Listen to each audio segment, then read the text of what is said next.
In the endless dark of space, stories moved faster than ships. Among alien worlds, one story repeated again and again. Humans were poison, humans were toxic, humans were a danger to every living being. Their blood carried strange energy. Their bodies radiated something alien races could not understand. Generations grew up believing that to touch a human was to invite death. So, humanity was pushed to the edges of the galaxy, forced to live in exile, far away from the great empires.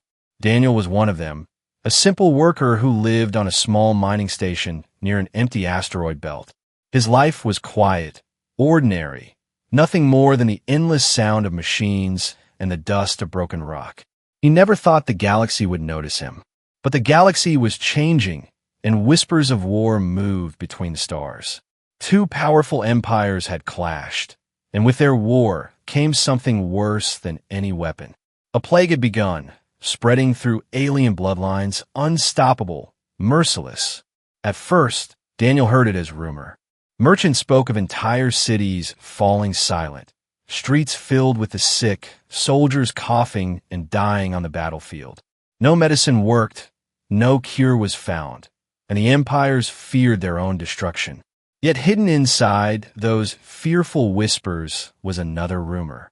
One impossible story, one forbidden idea, that human blood, the blood called toxic, might be the only cure. Daniel did not believe it. Why would the galaxy need someone like him, a man who could barely fix broken machines? But late one night, as he worked alone inside the cold silence of the mine, the air shook with an explosion. The walls cracked, alarms screamed, and shadows filled the tunnels. When he looked up, he saw them. Alien soldiers, tall and armored, their faces covered with glass masks. They pointed strange weapons at him, voices sharp and commanding. "Human," one hissed, "you come with us." Before Daniel could run, before he could speak, heavy hands grabbed him. He was pulled through the tunnels, dragged into the waiting jaws of a ship made of black steel. The doors closed behind him with the sound of finality. Daniel struggled, shouting, demanding answers, but the soldiers only looked at him as if he was both prisoner and treasure. Through the glass mask, one of them whispered words that made his blood turn cold. "They say your kind is poison, but now you will prove if poison can become salvation." The journey was short, but every second stretched like eternity. Daniel sat in silence, his hands locked, his heart racing with fear. He thought of his family far away, of the small station where he might never return. When the ship landed, he was led through long corridors of light and metal. Every alien that passed looked at him with the same eyes: fear, suspicion, and something darker, hope. He was not a man to them. He was an experiment, a key, a risk worth taking. Finally, Daniel was pushed into a large glass chamber. It was cold, sterile, with bright lights shining down. Around him stood rows of alien doctors, their tools sharp and humming, their masks glowing with strange filters. Daniel pressed his hand against the glass, his voice shaking. "What do you want from me?" he demanded. One of them stepped forward, his eyes bright with hunger and desperation. "Your blood," the alien said. "Only your blood can decide if our people live or die." Daniel froze, his mind racing. All his life, he had heard the same story. The humans were cursed, unwanted, dangerous. Now, these same aliens who once hated his kind were begging for the very thing they feared. He felt like a cornered animal, trapped in a game he did not understand. The aliens brought forward a soldier, weak and coughing, skin pale with sickness. The doctors raised their tools, ready to take Daniel's blood, ready to test the impossible. Daniel wanted to fight, to run, to refuse. But as he looked at the dying soldier, something inside him stirred. He thought of his people, hunted and exiled for centuries. If his blood truly had power, maybe this was a chance to change everything. Maybe, for once, a human could be more than poison. Still, he did not know if he was walking toward hope or death.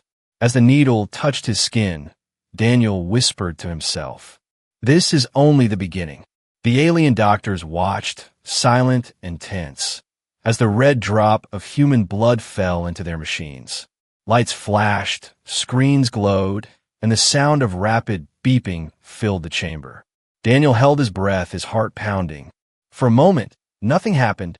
Then the sick soldier gasped, his chest rising, his eyes flickering open with new strength. The chamber filled with shocked voices, fear mixing with awe. It was true. The poison was cured. The myth was broken. And Daniel knew, in that instant, his life would never be his own again. Daniel sat inside the glass chamber, his wrists still bound with cold metal. The echoes of what had just happened would not leave his mind. The alien soldier who had been dying only minutes ago now breathed steady, his skin regaining color, his eyes full of life. The doctors whispered among themselves, their voices sharp and hurried, their alien tongues mixing fear with triumph.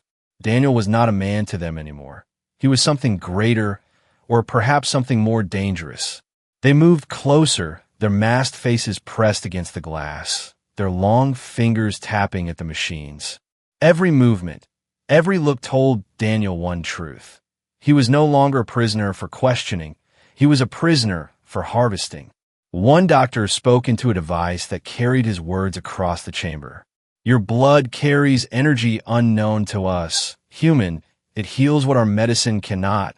It binds to our cells, fighting the plague. Daniel's heart sank. He was no longer Daniel the miner. He was Daniel the resource, Daniel the cure. Hours passed, though time inside the chamber felt endless. Machines hummed, lights flickered, and guards stood watch, weapons ready. Daniel tested the walls, pushing against the glass, striking with his fists, but it did not even shake. He realized he was inside a cage, not a room, a cage built not for animals, but for miracles. The soldier he had healed was gone now, taken away, perhaps to show the queen herself. But in his place another sick body was brought in, another test, another demand for his blood. Fear grew inside him. If his blood cured one, they would want him to cure thousands, maybe millions. Would they take until he was empty, until he was nothing but a husk? Daniel pressed his forehead against the cold glass, whispering to himself, "They don't see me as a man. They see me as a well that never runs dry." When the second soldier opened his eyes, healed like the first, the room fell silent. The truth was undeniable now. The rumors across the galaxy would soon become fact. Humans were not poison. They were salvation. But Daniel knew this truth would not free his people. It would chain them tighter. Because what empire would let such a resource go free? Already he could feel it. The doctors looked at him not with hatred anymore, but with hunger, with greed. As the guards dragged the second soldier away, the door to the chamber opened. From the shadows entered a tall figure, her steps graceful, her presence heavy. The guards lowered their weapons, bowing their heads. Daniel looked at her and understood. This was no ordinary visitor. This was the queen of the alien empire. Her eyes, bright like molten gold, locked onto Daniel. For a moment, she said nothing, simply watching him as if weighing his soul. The chamber seemed smaller with her inside, the air colder. Finally, she spoke, her voice smooth yet sharp like a blade. All my life, I was told your kind was toxic, human, that to touch you was to invite death. She paused, her gaze cutting through him. And yet here you stand, the cure for a plague that could end my people. Daniel swallowed hard, meeting her eyes despite the fear that burned inside. What happens to me now? He asked, his voice quiet. The queen stepped closer to the glass, her hand hovering inches from the barrier. That depends on you, she said. Save us, and you will be remembered as more than poison. Refuse us, and you will die, and so will billions of my people. Her words struck him like thunder. He was one man, alone, powerless. Yet in this moment he carried the fate of an entire empire. The queen turned, her cloak of dark fabric swirling behind her. Prepare him, she ordered the doctors. The war front awaits. He will be tested not in chambers, but on the battlefield. Daniel's chest tightened. The battlefield. He was not a soldier, he was not a fighter, but now he was being thrown into the heart of war. The queen left without another word, the guards following, their armor clashing like iron bells. Daniel was left in silence, his reflection staring back at him from the glass. He whispered to himself, "They think I am their cure, but I might also be their curse." The ship carrying him to the war front shook as engines roared. Outside the window, he saw planets scarred by fire, skies filled with burning ships, and fields littered with the broken bodies of soldiers. The plague had spread deeper than he imagined, turning armies into graveyards. The guards beside him kept their distance, their eyes never leaving him. To them, he was still dangerous, still toxic, even as he carried their last hope. As the ship descended, Daniel clenched his fists. He did not know if he could survive what was coming. He did not know if he could trust the queen. But one thing was certain. His blood had changed everything. And now, he was no longer just Daniel the miner. He was Daniel the prisoner, Daniel the cure, Daniel the gamble of a dying empire. The battlefield was like nothing Daniel had ever imagined. The sky burned with smoke and fire. Massive ships drifted like dying beasts above, and the ground was filled with the cries of soldiers.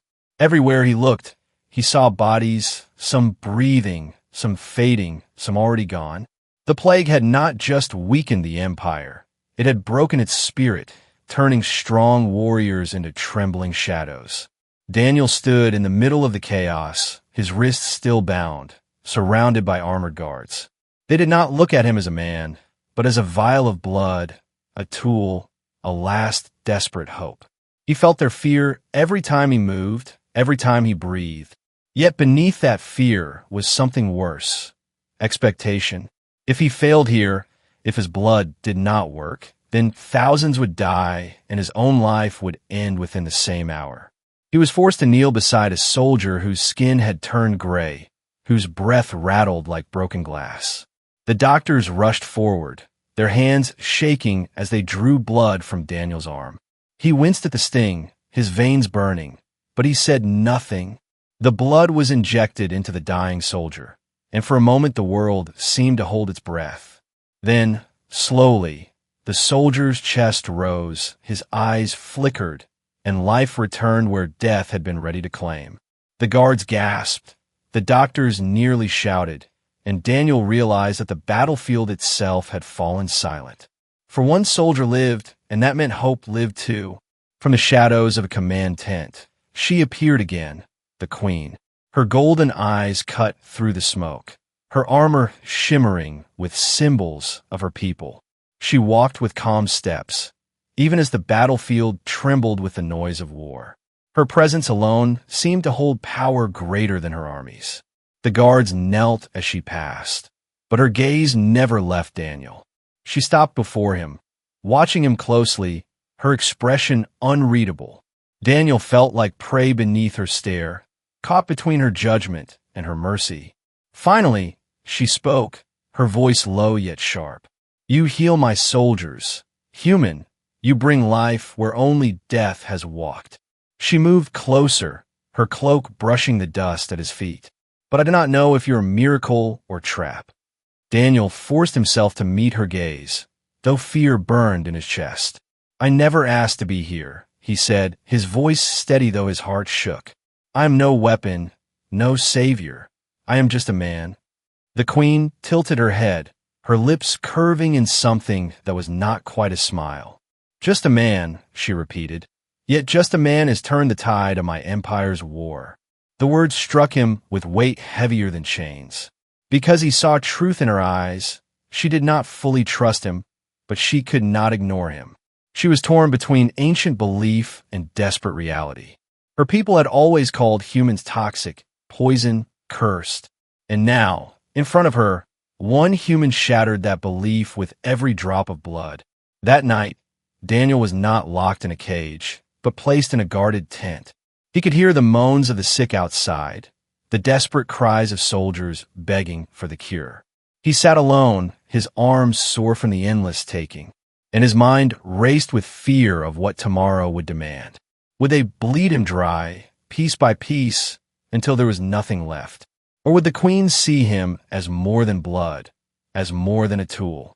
The queen herself did not sleep that night.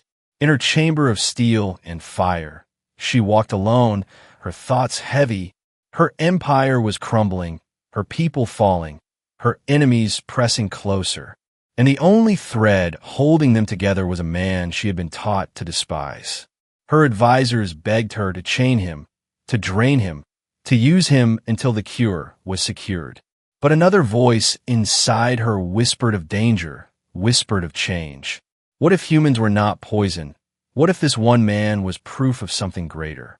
When dawn rose red across the battlefield, the queen summoned Daniel once more. She stood before her court, her generals, her advisors, all of them staring at him with eyes full of doubt and suspicion. The queen raised her hand and spoke. "This human is no curse," she declared, her voice echoing across the camp. "He is the lifeblood of our survival, and his kind must no longer be hunted as disease." The court erupted, voices clashing, some in agreement, most in outrage. Daniel watched them, realizing that his blood had not only saved lives, it had started a war inside their hearts. The queen silenced them with a single look, her golden eyes burning like suns. "This is my decision," she said, her words final, and then she turned back to Daniel. "You may yet save us all, human, but do not mistake this for trust. You walk on a blade, and one wrong step will end you." Daniel nodded, his jaw tight, his fear hidden. He understood now. The queen was not only fighting a plague, she was fighting her own people, her own beliefs, her own doubts. And he was at the center of it, a man caught between survival and legend. For the first time in his life, Daniel realized he was not invisible, not forgotten. He was seen, he was feared, he was needed, and that truth terrified him more than death itself. The queen's words still echoed in Daniel's mind as the days passed. He was no longer trapped in a glass cage, but freedom was still far away. Everywhere he went, guards followed, their hands never far from their weapons. Every alien that looked at him did so with a mixture of fear and wonder. He was not a man to them. He was a test, a gamble, a thin line between hope and disaster. The queen had promised him nothing. She did not call him friend. She did not call him savior. She only called him useful. And now she had chosen to place him into the greatest trial yet. Not in secret chambers, not under the eyes of doctors, but in the open battlefield. If his blood could heal soldiers dying in the dirt and chaos of war, then her empire might still stand. If it failed, both Daniel and humanity's name would be crushed forever. The next morning, Daniel was marched out of camp. The sky was gray with smoke. The air burned with the smell of ash and blood. Rows of alien soldiers stood in silence, their eyes fixed on him. Among them lay dozens of warriors on the ground, their bodies weak, their breath shallow, their faces pale. These were not tests in a clean chamber. These were lives on the edge of death. The queen stood at the front, her golden eyes sharp and unblinking. Beside her were generals, their armor polished, their faces hard with suspicion. One of them spoke loudly, his voice filled with venom. "This human is poison, your majesty. If he touches them, he may kill more than he saves." The soldiers muttered, doubt spreading like fire. The queen raised her hand, silencing them with a single gesture. "Let the test begin," she said. Daniel's heart pounded in his chest. He knelt beside the first soldier, a young warrior whose eyes had already begun to dim. The doctors drew his blood quickly, mixing it with their tools, then injecting it into the soldier's veins. For long seconds, nothing happened, only the sound of coughing and the weak rasp of breath. The crowd began to murmur, anger and fear rising. Then, slowly, the soldier gasped, his eyes snapped open, his chest filled with strength. The murmurs turned into silence, and silence turned into awe. Daniel felt sweat on his brow, not from exhaustion, but from the weight of what this meant. The queen's generals exchanged uneasy looks, their confidence shaken. But the queen's face remained calm, her gaze fixed only on him. One soldier saved was not enough, not for her. She ordered him to move to the next, then the next. Each time, his blood worked. Each time the plague lost ground. By the fifth soldier, the army was no longer silent. They were whispering words of faith, words of disbelief. The poison was cure, and the human was no longer a myth, but living proof. But not all eyes were filled with hope. Daniel noticed the way some generals watched him, their faces hard and cold. They did not see salvation, they saw danger. If one human could heal an empire, then humanity could rise from exile. And power was something generals never wanted to share. By the time Daniel finished, he was pale and weak, his veins aching from the repeated cuts. The soldiers cheered, raising their voices for the first time in weeks. The sound of hope filled the air, shaking the camp like thunder. The queen stepped forward, her cloak brushing the dirt, her voice carrying above the noise. "Let it be known," she declared, "that the human has proven himself on the field. His blood is no curse, but a gift." The soldiers roared, but Daniel barely heard them. His body swayed, his vision blurred, and for a moment he thought he might collapse. The queen noticed, her sharp eyes catching his weakness. She raised her hand, ordering the doctors to tend to him. But she did not look at him with pity, only with calculation. Because even as he saved her people, she knew he was not a tool that could last forever. And somewhere deep in her mind, a question burned. Was it fate that brought him here, or was it a trap laid by the universe itself? That night, Daniel sat in his tent, exhausted but alive. The queen visited him alone, her armor removed, her voice softer than before. "You have given my people a chance," she said, her eyes unreadable. "But know this, human, you walk in shadows still. Many do not trust you. Many wish to see you drained and discarded." Daniel met her gaze, his voice hoarse. "And what do you wish, your majesty?" The queen was silent for a long time, the firelight dancing across her golden eyes. Finally, she whispered, "I wish to know if you are Savior, or the beginning of our end." Daniel lay back, her words sinking into his heart like ice. He had passed the test, but in passing it he had created something new. Hope, yes, but also fear. The camp celebrated through the night, soldiers raising their voices with songs and shouts of hope. For the first time in weeks, they believed survival was possible. They gathered around fires, speaking of the human who turned poison into life. Daniel heard their voices from inside his guarded tent, and though their words carried respect, his heart felt heavy. He knew what they did not. His blood was not endless, and every cure drained more of him than he could admit. While the army cheered, not every corner of the camp shared joy. In a silent chamber lit by cold light, the queen's generals gathered, their voices sharp with anger. One slammed his fist against the table, his armor clanging like thunder. "This cannot be allowed. If humans carry such power, they will rise again, they will take what we built." Another leaned forward, his eyes hard as stone. "The queen is blinded by desperation. She sees him as savior, but I see him as a weapon we must control." The room filled with dark whispers. Some spoke of draining Daniel until the cure could be copied. Others suggested spreading lies, claiming his blood carried danger. But one general's voice cut through them all. "Why waste time with tricks? Let's chain him, bleed him dry, and once his use is finished, cast his body into the void." The others nodded, their silence becoming agreement. And in that moment, the shadow of betrayal was born. Daniel sensed the unease even without hearing their plans. The way the guard's eyes lingered too long. The way conversations stopped when he walked past. Trust was fragile, and though the queen had defended him, her protection could not silence every doubt. Late that night, as he lay in his cot, he overheard two soldiers outside his tent whispering, "They will use him until nothing remains." One said, "Better his blood feeds us than his kind rises again," replied the other. Daniel closed his eyes, his chest heavy, knowing he was prisoner still.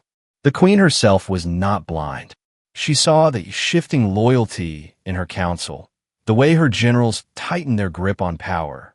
She walked the halls of her command ship, her mind torn between duty and instinct. She had ruled with iron for years, but never had she faced a choice so strange. To trust a human meant to rewrite centuries of belief. To betray him meant to doom her people. And in her silence, the generals grew bold. When dawn broke, Daniel was summoned once more. This time, he was not taken to the battlefield, but to a private chamber of polished steel. The queen stood waiting, her golden eyes sharp yet clouded with thought. Behind her stood the generals, their faces hidden in shadow. Daniel felt the weight of their stares pressing against his chest. He knew this was not another test of blood. This was something darker. The queen spoke first, her tone calm. "You have given us hope, human, and for that, my people honor you." Her words echoed, but her eyes betrayed caution, as if measuring every breath he took. One general stepped forward, his voice cold. "Hope is not enough. Majesty, we must secure the cure. The human must be harvested." Daniel's fists clenched, his pulse quickened, but he forced himself to stay silent. He wanted to shout, to demand freedom, but he knew one wrong word could seal his fate. The queen's gaze shifted to him, her voice lowering. "What would you say to them, human, when they ask for your blood until nothing remains?" Daniel met her eyes, his voice steady despite the storm inside him. "I say I am not your slave. I am not your weapon. I am a man, and my blood is mine to give, not yours to take." The chamber fell silent, the generals stiff with anger, their hands twitching near their weapons. But the queen only studied him, her golden eyes narrowing as though searching for truth. She turned to her generals, her voice sharp like a blade. "You forget who commands here. No hand touches him without my order." Her words froze the room, though Daniel could still feel the hatred burning behind their silence. The queen dismissed them with a wave, and one by one they left, though their eyes promised revenge. When the last had gone, she stepped closer to Daniel, her voice soft. "You are in danger, human, more than you know. They see your blood as power, and power makes monsters of men."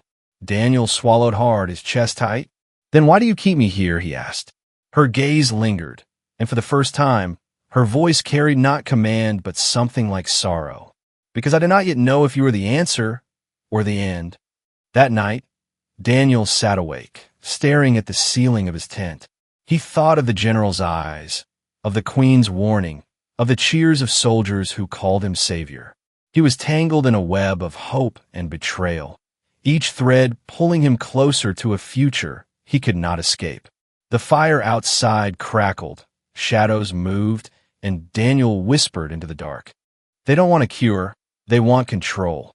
And in the silence that followed, he understood one truth.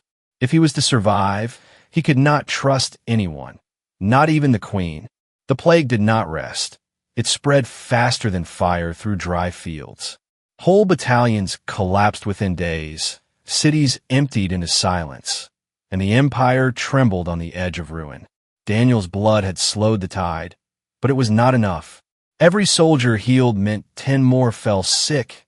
Every cure bought time, but time was slipping through the queen's hands like sand. Inside the command tent, voices rose with panic. Doctors begged for more of Daniel's blood. Generals demanded faster cures, and the queen stood in silence, her golden eyes dark with thought. Daniel listened as they argued, their words sharp like knives. They did not see him as a man anymore, only as a resource, a well to be drained. He touched his arm, sore from endless cuts, veins burning from constant use. His body weakened with each passing day, but no one cared so long as he bled. That night, the queen came to him alone. Her armor was gone, replaced with a cloak of deep crimson, her face tired, her voice heavy. She did not speak at first, only watched him as if searching for something she had lost long ago. Finally, she whispered, "The plague has changed, human, It grows faster, stronger, beyond what even your blood can stop. Daniel's chest tightened. Then you brought me here for nothing, he said quietly. The queen shook her head, her gaze sharp as a blade. No, your blood is still the key, but to cleanse the new strain, we may need more than you can give and live. The words struck him like thunder. He looked at her, searching her eyes, hoping it was a cruel test, but her face carried only sorrow. She stepped closer, lowering her voice so no guard could hear. If you choose to give what remains, you may save billions, but you will not survive it. Daniel turned away, his hands trembling, his throat dry. You asked me to die for a people who once called my kind poison, he whispered. The queen did not answer, for the truth was already written in her silence. Daniel sat through the night, the weight of the galaxy pressing on his chest. He thought of his family far away, of the humans scattered and hated across alien worlds. He thought of the soldiers who looked at him with fear, then with awe, then with desperate gratitude. He thought of the queen, torn between her duty and her doubt, her golden eyes hiding battles no blade could fight. And as the dawn bled red across the sky, Daniel made his choice. When the queen summoned him before her generals, the chamber was filled with tense silence. All eyes turned to him, waiting to hear if he would refuse or agree. Daniel's voice was steady, though his body shook. If my blood can save your people, then let it flow, even if it means the end of me. Gasps rippled through the room, some of awe, some of disbelief, and some of hunger. The generals leaned forward, their eyes burning with victory. But the queen did not look at them. She looked only at him, and in her gaze was something no one else saw. He was led to a chamber unlike any before, filled with towering machines that hummed like storms. Straps held his arms in place, and the cold sting of steel touched his veins. Doctors moved quickly, their hands shaking with both fear and excitement. Daniel lay still, his chest rising slowly, his eyes fixed on the ceiling above. He whispered to himself, "Not poison, not curse. Maybe at last we are more than what they called us." The machines roared to life, pulling his blood, flooding it through filters, mixing it with glowing vials. His vision blurred, his breath grew shallow, and pain burned through every vein like fire.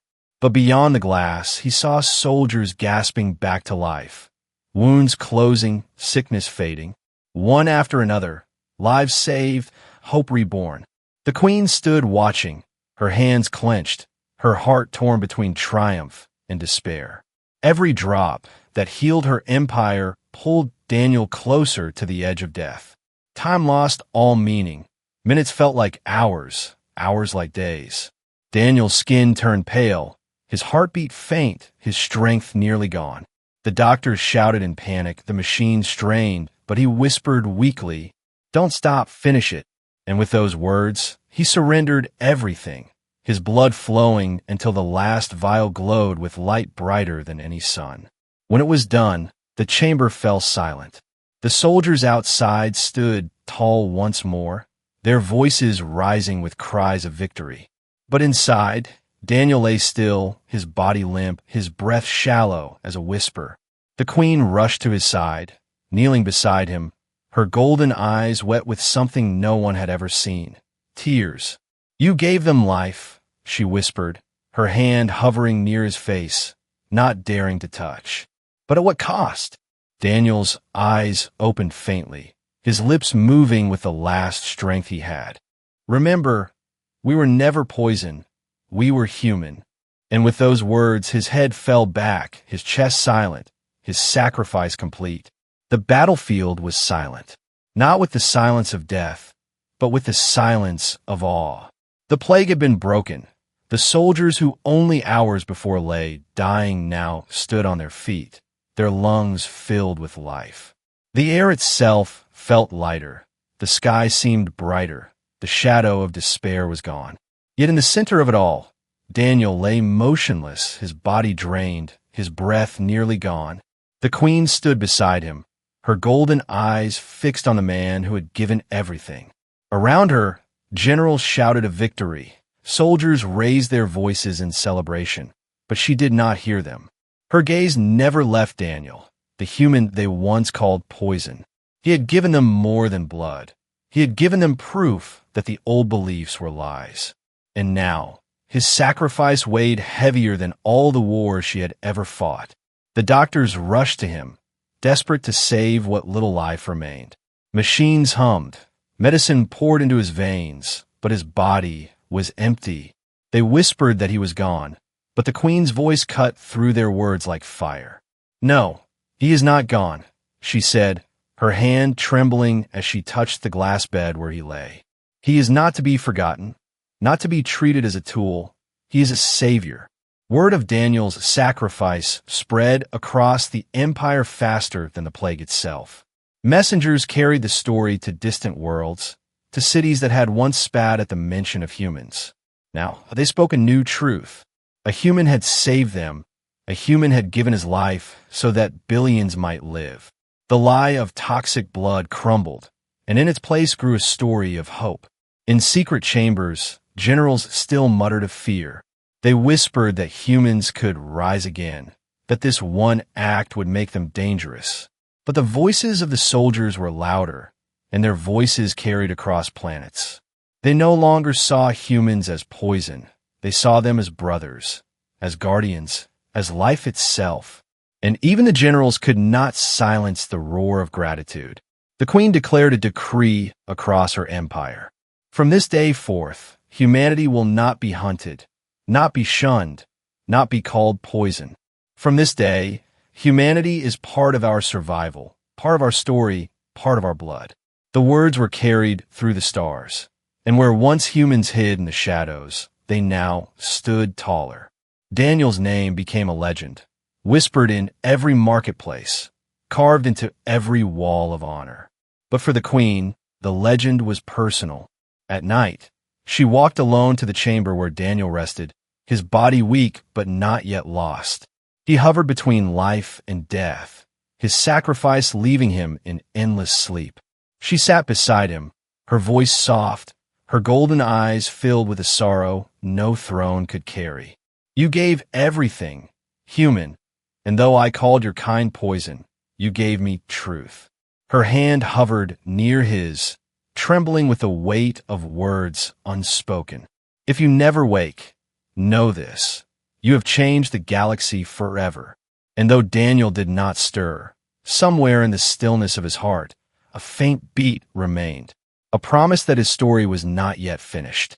For even in silence, his name moved worlds, and humanity, once cursed, once exiled, was no longer alone. Generations later, children would sit beneath the stars and hear his story. They would hear of the man who was taken as prisoner but rose as savior. They would hear of how one human's blood ended a plague and shattered 1,000 years of lies. And they would whisper his name with reverence. Daniel, the man who gave his blood and became the lifeblood of the galaxy. The myth of poison was gone, replaced by the truth of sacrifice. The shadow of fear was gone, replaced by the light of respect. And the galaxy itself had been rewritten by one man's choice. A choice not of power, not of conquest, but of humanity. And in that legacy, humans were no longer strangers, no longer exiles. They were remembered as salvation. They were remembered as hope. And Daniel's name lived forever in every corner of the stars.